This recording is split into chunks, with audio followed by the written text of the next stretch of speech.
थुंग थुंग कंधे पर बोरा लटकाए दिन भर गलियों में भटकता रहता। इधर उधर पड़ी प्लास्टिक की बोतलें और पुरानी चीजें उठाता रहता। फिर शाम को उन्हें बेचकर 2 वक्त की रोटी कमाता। थुंग थुंग अपनी बीवी और बच्चे के साथ एक टूटी हुई झोपड़ी में रहता था। गरीबी इतनी थी कि कभी कभी नमक रोटी भी नसीब नहीं होती थी। भूख मिटाने के लिए पेड़ों के पत्तों का सहारा लेना पड़ता। फिर भी थुंग थुंग ने कभी चोरी का सहारा नहीं लिया। एक दिन थुंग थुंग थका हारा श्मशान के पास बैठा था। शाम ढल चुकी थी और हवा में जले हुए लकड़ों की बू थी।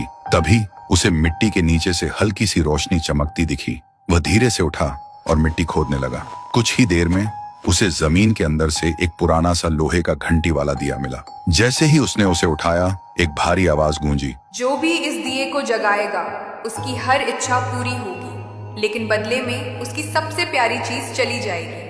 थुंग थुंग का दिल जोर जोर से धड़कने लगा। वह मन ही मन सोचने लगा, सबसे प्यारी चीज मतलब क्या?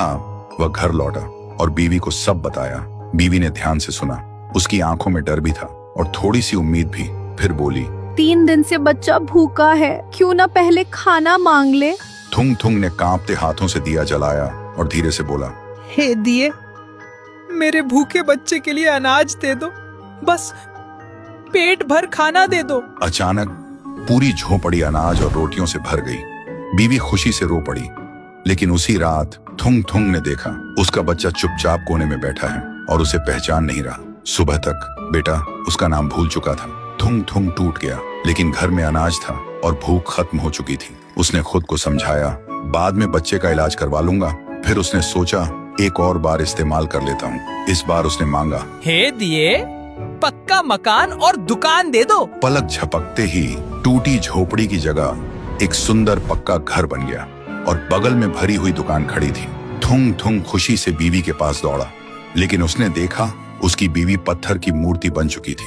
थुंग थुंग चीखता रहा, रोता रहा और कोने में रखा वह दिया हंसता रहा, क्योंकि शर्त वही थी, हर बार सबसे प्यारी चीज खोना। अब थुंग थुंग के पास बड़ा घर था, पर वह पूरी तरह अकेला पड़ गया था। वह रोते हुए पत्थर बनी बीवी को गले लगाकर बोला, मुझे ये अमीरी जिंदगी नहीं चाहिए। मेरी बीवी और बच्चे को पहले जैसा कर दे, भले ही हम भूखे रहे। दिए की हंसी अचानक रुक गई। एक तेज रोशनी हुई। जब रोशनी हटी, न पक्का घर था न अनाज का ढेर।